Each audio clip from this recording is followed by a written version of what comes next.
اولاد دیا اللہ تعالیٰ نے، پھر حکم یہ فرمایا، خواب میں حضرت ابراہیم علیہ السلام کو یہ کہا گیا کہ آپ اپنے بیٹے کی قربانی دیں اللہ کی بارگاہ۔ لیکن ابراہیم علیہ السلام نے خواب میں دیکھا تو اس کے بدلے میں آپ نے جانتے ہیں تقریباً آپ نے 100 اونٹوں کو ذبح کر دیا، اونٹ ذبح کیے۔ شاید اس خواب کی تعبیر یہ ہو۔ دوسرے دن پھر خواب وہی آیا، پھر آپ نے ذبح کیے۔ تیسرے دن پھر خواب آیا، تب آپ نے یقین کے ساتھ یہ فرمایا کہ مجھے میرے بیٹے اسماعیل کی ہی قربانی کا حکم دیا جا رہا ہے۔ پھر حضرت ابراہیم علیہ السلام، یعنی اونٹوں کے ذبح کرنے میں مال بھی تو کتنا قربان ہوا۔ تو اب میں جو بتانا چاہ رہا ہوں اب وہ آخری بات سنیں۔ اسماعیل علیہ السلام کو بلایا اپنے قریب، جب ابھی حضرت اسماعیل علیہ السلام کی عمر پاک شباب کو نہیں پہنچی تھی، جوانی کے قریب آ رہی تھی۔ بلا کر کے کہنے لگے کہ انی ارا فی المنام انی اذبحک، اے اسماعیل میں نے خواب میں دیکھا ہے اور اللہ کا حکم یہ پایا ہے کہ میں تمہیں ذبح کر رہا ہوں، تم کیا کہتے ہو؟ حضرت اسماعیل علیہ السلام نے کیا کہا؟ یا ابت افعل ما تؤمر ستجدنی انشاءاللہ من الصابرین، اے میرے والد گرامی آپ کو جس بات کا حکم دیا گیا ہے وہ کر جائیے، آپ انشاءاللہ آپ مجھے صبر کرنے والا پائیں گے۔ اسماعیل علیہ السلام، بیٹے کو کوئی یہ کہے، اب یہ اسی کے لیے شاعر نے یہ کہا ہے، یہ مکتب کی کرامت تھی کہ فیضان نبوت تھا، سکھائے کس نے اسماعیل کو آداب فرزندی۔ ہاں بہرحال اب جو معاملہ پیش آیا وہ پتہ ہے آپ کو، حضرت اسماعیل علیہ السلام کو لے گئے مینا میں، وہ جگہ آج بھی باقی ہے جہاں حجر اسماعیل کہہ کر کے ایک پتھر رکھا گیا ہے، وہاں پر اسماعیل علیہ السلام کو لٹایا گیا۔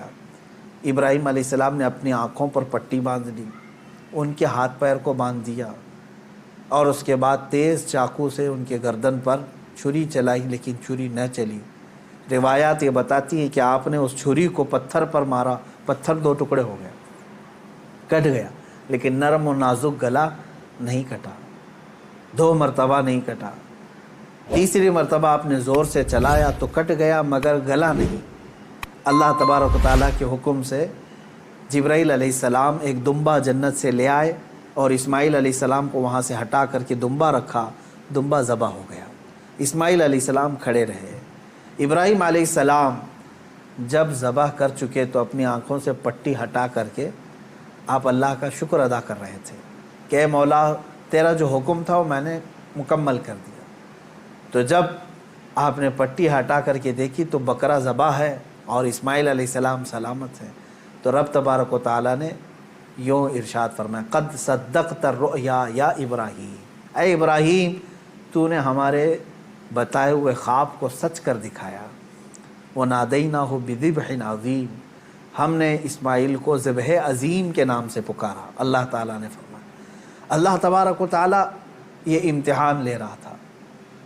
یہ انبیاء اکرام علیہم الصلاۃ والتسلیم کے ساتھ ہے، ایسا نہیں ہے کہ سارے لوگ یہ کر پائیں گے۔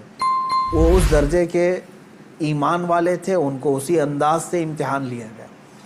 اب جو بات 2 چیزیں عرض کرنی ہے، پہلی بات تو یہ ہے کہ بعض مفسرین نے اور عاشقان رسول نے اس میں پیارا نقطہ یہ بیان فرمایا، گلا نہ کٹنا، ذبح نہ ہونا کیا وجہ تھی؟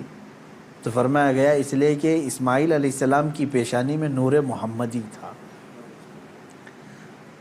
حضور اکرم صلی اللہ تعالیٰ علیہ وسلم کا نور پاک تھا، انہی کی نسل میں حضور تشریف لائے، ابھی دنیا میں نور محمدی کو آنا تھا۔ اب بعض مفسرین اس بات پر ہی نہیں رکتے بلکہ ان تمام چیزوں کو اوپر تک لے جاتے ہیں۔ ابراہیم علیہ السلام کو آگ نے نہیں جلایا، وہاں پہ بھی نور محمدی ان کے پیشانی میں تھا۔ نوح علیہ السلام کی کشتی غرق نہیں ہوئی اس لیے کہ نوح علیہ السلام کی پیشانی میں بھی نور محمدی تھا۔